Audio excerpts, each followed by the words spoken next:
Welcome to Democracy Now!, democracynow.org, The War and Peace Report. I'm Amy Goodman.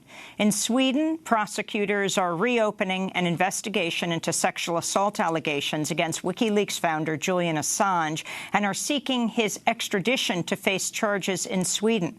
Prosecutors had dropped the investigation in 2017 because they said the case could not proceed while Assange was holed up at the Ecuadorian embassy in London, where he lived for 7 years before being forcefully removed by British police last month. Julian Assange has since been sentenced to 50 weeks in jail in Britain for skipping bail in 2012 to avoid extradition to Sweden. He was ultimately concerned about being extradited to the United States. Assange has denied the sexual assault accusations. He previously faced another sexual misconduct allegation, but its statute of limitations expired in 2015. WikiLeaks editor-in-chief, Kristen Hrafnsson, said, quote, "Since Julian Assange was arrested on April 11th, there has been considerable political pressure on Sweden to reopen their investigation. But there's always been political pressure surrounding this case. Its reopening will give Julian a chance to clear his name. This case has been mishandled throughout," he said. The United States is also seeking Assange's extradition over the publication of leaked documents by Army whistleblower Chelsea Manning, which showed evidence of U.S. war crimes in Iraq. Secretary of State Mike Pompeo has canceled a visit to Moscow today. Instead, is heading to Brussels to meet with European leaders to discuss, quote, recent threatening actions and statements from Iran, according to the State Department. The nature of the threats have not been specified, but the U.S. announced it's sending additional bombers and an aircraft carrier to the Persian Gulf to act as a deterrent.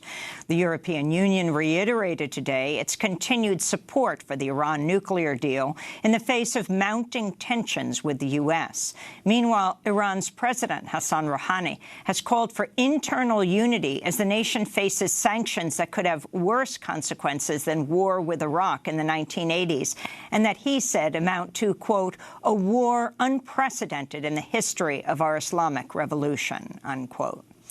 As tensions rise in the Gulf region, Saudi Arabia is claiming 2 of its oil tankers were damaged in what it describes as a sabotage attack off the coast of the United Arab Emirates. The Saudi energy minister said one of the ships was due to pick up Saudi oil to deliver to the United States. The attacks reportedly caused damage to the vessels, but no casualties or oil spills. Last week, the U.S. warned Iran or its proxies could be targeting ships in the region. Iran responded to the latest news by warning about a conspiracy orchestrated by ill-wishers to undermine the region. In environmental news, nearly all the countries in the world have agreed to curb plastic waste, except the United States. In a landmark agreement, 187 governments agreed to add plastic to the Basel Convention, a treaty that regulates the movement of hazardous materials between countries. The U.S. was not involved in the negotiations because it's one of just 2 countries that has not signed the treaty.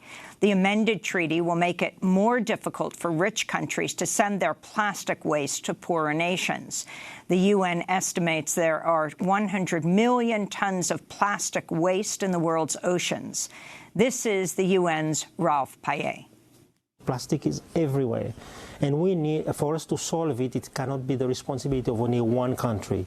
It has to be all the countries of the world, all consumers, all organizations have to come together, including the private sector, the plastic producers, have to come together for us to find a solution. Trade talks between the United States and China ended Friday without a deal, as President Trump followed through on his threat and imposed a 25% tariff on over $200 billion of Chinese goods and accused China of trying to renegotiate a deal. A U.S. trade representative said Friday Trump also planned to raise tariffs on the $300 billion worth of remaining Chinese imports. Both parties said talks will eventually resume, and White House economic advisor Larry Kudlow indicated Trump could meet with President Xi Jinping at the G20 meetings in Japan next month. Meanwhile, in an interview with Fox News' Chris Wallace Sunday, White House economic advisor Larry Kudlow admitted U.S. companies and consumers will effectively end up paying for the increased tariffs, contradicting a statement by Trump last week that China would mostly pay for them. The president says it pays the tariffs. They may suffer consequences, but it's U.S. businesses and U.S. consumers who pay, correct? Yes, to some extent. Yeah, I don't disagree with that. The Pentagon said Friday it will redirect $1.5 billion from other military projects to fund President Trump's border wall. The Associated Press reported the funds would be diverted in part from the Afghan Security Forces Fund from a project to destroy chemical munitions as part of the Chemical Weapons Convention and from Air Force programs. This comes after the Pentagon already redirected $1 billion of military funds in March. Democrats blasted the news and accused the Pentagon of again circumventing Congress and prioritizing Trump's campaign promises over more urgent needs, including disaster relief. In Afghanistan, women's rights advocates are calling for justice after 2 gunmen shot dead a prominent former broadcast journalist and government advisor in Kabul Saturday. Mina Mangal was killed on her way to her job at the Afghan Cultural Affairs Commission. Days earlier, Mangal posted on social media she was receiving threats and feared for her life. In more news from Afghanistan, authorities say they've captured the Taliban intelligence chief responsible for last week's attack on police headquarters in the northern province of Baghlan that killed at least 13 officers and wounded dozens of others, including civilians. In Pakistan, a Saturday attack on a luxury hotel in the port city of Gwadar has killed at least 5 people, according to local reports. 4 hotel employees and a Special Forces soldier died in the raid that was claimed by separatist group the Baloch Liberation Army. In Burkina Faso, gunmen have shot dead 6 people, including a priest, during the celebration of Mass in a church in the north of the country before burning down the church. Attacks by extremist militias have been on the rise since 2017, although no group has claimed responsibility for Sunday's killing. The UN reported at least 65 people drowned when a boat carrying migrants across the Mediterranean sank Friday. The migrants came from a range of countries, including Bangladesh, Libya, Morocco, and several sub-Saharan African nations. This is a survivor of the shipwreck from Egypt, Mandur Mohammed. There were 75 of us. We sailed a little bit then. Because of how many people were on the boat started filling up with water. It then sunk and capsized. This was 12 o'clock at midnight. We kept floating in the water until 8 o'clock in the morning. A small Tunisian boat then came to our rescue. They came and took us, along with the Tunisian army. Thank God we are here in Tunis. Although the number of migrants attempting to cross the Mediterranean has gone down since its peak in 2015, the UN warns the journey is increasingly fatal for those who undertake it. According to the International Organization for Migration, nearly 2,300 migrants died or went missing in the Mediterranean last year. In Gaza, mourners gathered over the weekend for the funeral of 24-year-old Abdullah Abdalal, who was shot and killed by Israeli forces during Friday's Great March of Return. Another 30 people were injured at the weekly demonstration along the separation barrier with Israel. The killing comes amidst a fragile ceasefire between Israel and Gaza, following a series of deadly clashes the previous weekend that killed 25 Palestinians and 4 Israelis. Last week, the UN warned 1,700 Palestinians with gunshot wounds to their limbs may have to undergo amputations because of a lack of funding for reconstruction surgery and other medical treatments. The UN reports 29,000 Palestinians have been injured while taking part in the Great March of Return protests over the past year, of which 7,000 had gunshot wounds, mostly in the legs. $20 million is needed to make up for the shortfall in funding. Back in the U.S., former Vice President and 2020 presidential candidate Joe Biden has come under fire from environmental groups and fellow presidential hopefuls after a recent Reuters report quoted an advisor qualifying Biden's approach to environmental issues as seeking a middle ground on climate change policy. Biden has sought to elevate his credentials as a centrist in a crowded Democratic field, with candidates touting progressive policies on a range of issues, including support for a Green New Deal. Biden supports remaining in the Paris Climate Agreement and reinstating Obama-era regulations on vehicles and coal plants, while retaining nuclear energy and natural gas production. The Sunrise Movement issued a statement saying, quote, "A middle ground policy that's supportive of more fossil fuel development is a death sentence for our generation and the millions of people on the front lines of the climate crisis."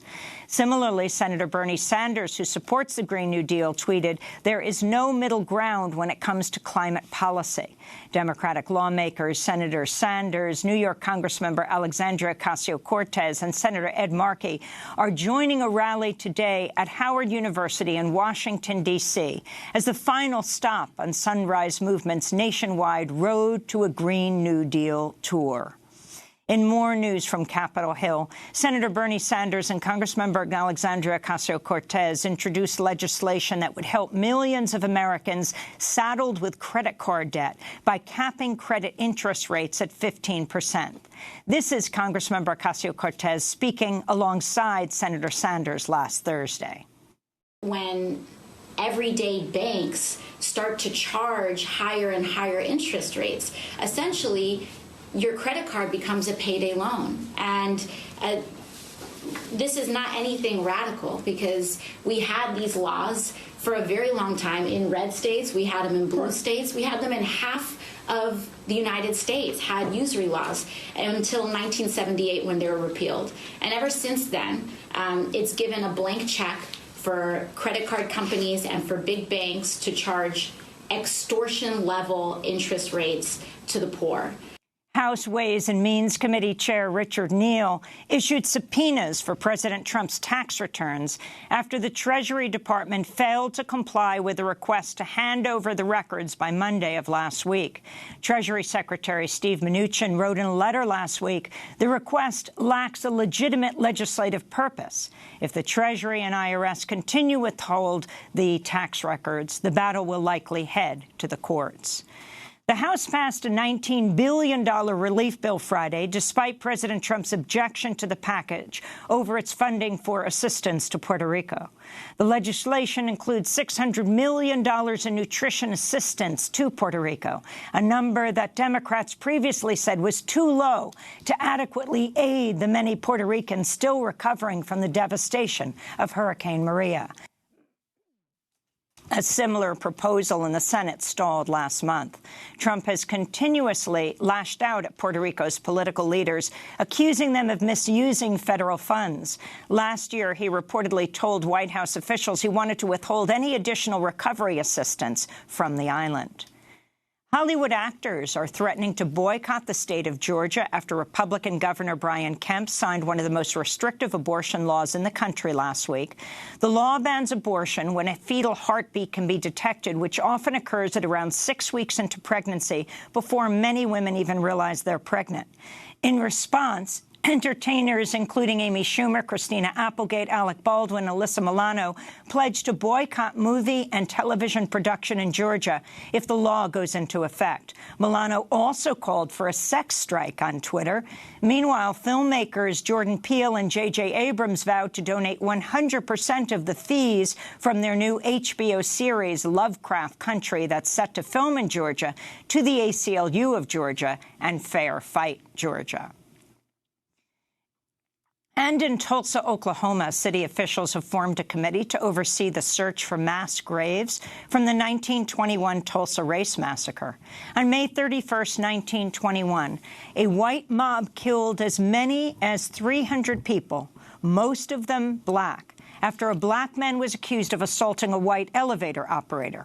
Over 2 days, white mobs set fire to homes, businesses, and churches in Greenwood, a thriving African-American business district known at the time as Black Wall Street. The massacre was largely overlooked by most Americans at the time, but local community leaders in Tulsa are ramping up efforts to uncover mass graves and seeking to bring public awareness to the area's history as the 100-year anniversary of the massacre approaches. To see Democracy Now!'s coverage of the Tulsa race riot, go to democracynow.org. And those are some of the headlines. This is Democracy Now!, democracynow.org, The War and Peace Report. I'm Amy Goodman. And I'm Narmeen Sheikh. Welcome to our listeners and viewers around the country and around the world.